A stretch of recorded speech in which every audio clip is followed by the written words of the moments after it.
Hello everyone, welcome to my channel Kyotokan. I'm Ryusei. Today I introduce my Japanese knives. In this video, I'll show you how to use Japanese knives and polish them.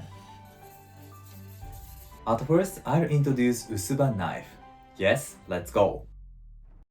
This is a Usuba knife. The length of blade is 24 centimeters and the weight is 207 grams. The feature weight is a straight blade and the heavy weight. I mainly use Usuba knife to cut the vegetables. This straight blade is helpful to do katsuramuki. Katsuramuki is a Japanese traditional cutting way. When I do katsuramuki, all I have to do is move Usuba knife up and down consistently. The white radish cut beautifully looks like silk. When I cut it into strips, I move Usuba knife back and forth widely. Thanks for the weight of it, I don't need any power to cut it. The radish cut by well-polished Usuba knife is nice crunchy texture and delicious. We can use gyuto to cut same vegetables instead of Usuba. Gyuto is also a very good knife. This gyuto is made of stainless steel. I often use it for making daily meals. The sharpness of Usuba knife is a bit better than gyuto. The difference of the sharpness is the number of the blade. Gyuto has two blades. We can use it both hands, left and right. On the other hand, Usuba has only one side, so the width of the tip is thinner than gyuto.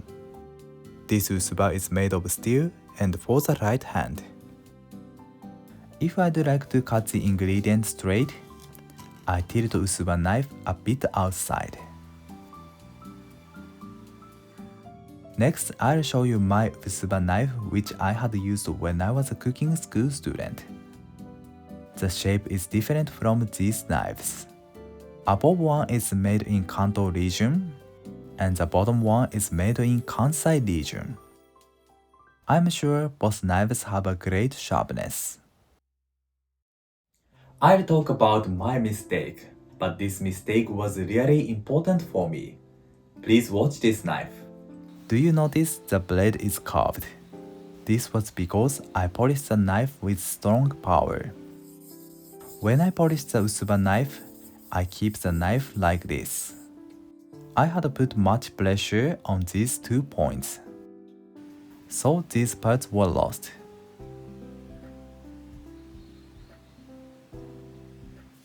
If you polish Usuba knife with a whetstone, I really recommend put no pressure.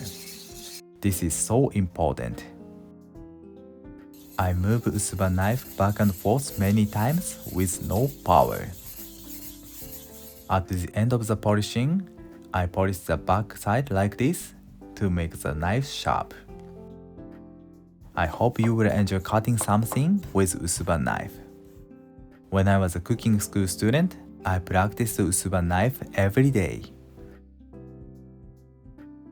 Next knife is Deba.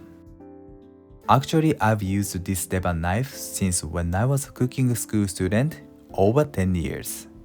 The length of it is 18 centimeters and the weight is 266 grams. I often use it to cut the fish.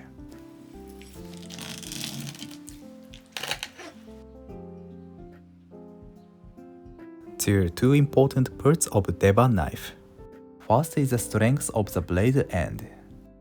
This strength is really helpful and makes the work efficient. I use Deba knife to cut off the fish bone and the head with blade end. I also cut a bit firm cartilage of the chicken. And I mince the fish and meat with Deba knife. This thick blade is rarely broken. And peel off the hard shell or skin of the chestnuts as well.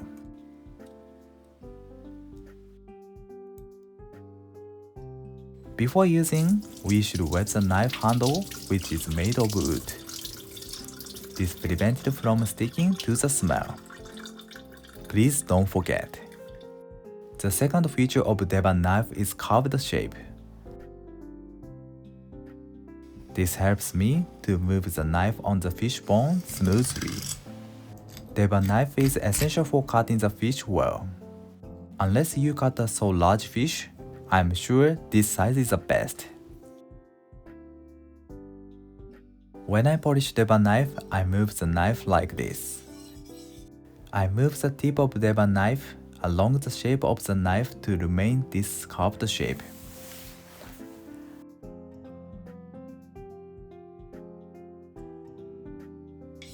And the blade end of Deba is flat.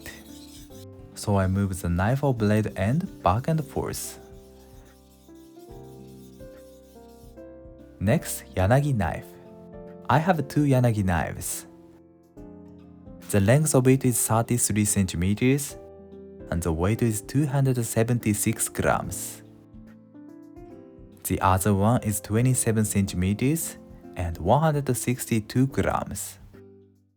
The second one is that I've used since when I was a student. And the first one is that I bought it when I worked at a Japanese restaurant. The feature of Yanagi knife is definitely the length. When I make sashimi, I definitely use Yanagi knife. I use all the lengths to cut sashimi. I'm sure you can use shorter Yanagi knife more easily, but we can cut so many fishes into beautiful slices with longer Yanagi knife. Yanagi knife is also called sashimi knife, and it is essential for making beautiful and delicious sashimi. The sharpness is really important part of Yanagi knife. We use Yanagi knife to cut the ingredients into pieces as well. Cutting it into smooth slices makes the finish beautiful. I polish Yanagi knife like this. Polishing the tip of Yanagi knife is similar to Deba knife, but the angle is lower than previous one. Because the width of Yanagi knife is thinner than Deba knife, I move the knife along the shape of the knife and move the blade end back and forth straightly as well. I polish the back side shortly. Okay. Next, Mukimono knife. There is one difference from previous three knives. It is made of stainless steel, so I often use it to cut citrus or pickles. Because the acid makes the steel knife rust, and this Mukimono knife is resistant to the acid. The length of it is 18 centimeters and the weight is 129 grams. The weight is lighter than Usuba knife, so I often use it to cut small vegetables, ginger, green onion, and so on. And I use to cut the edges of them. This work is called mentori in Japan. This traditional work also makes the finish beautiful.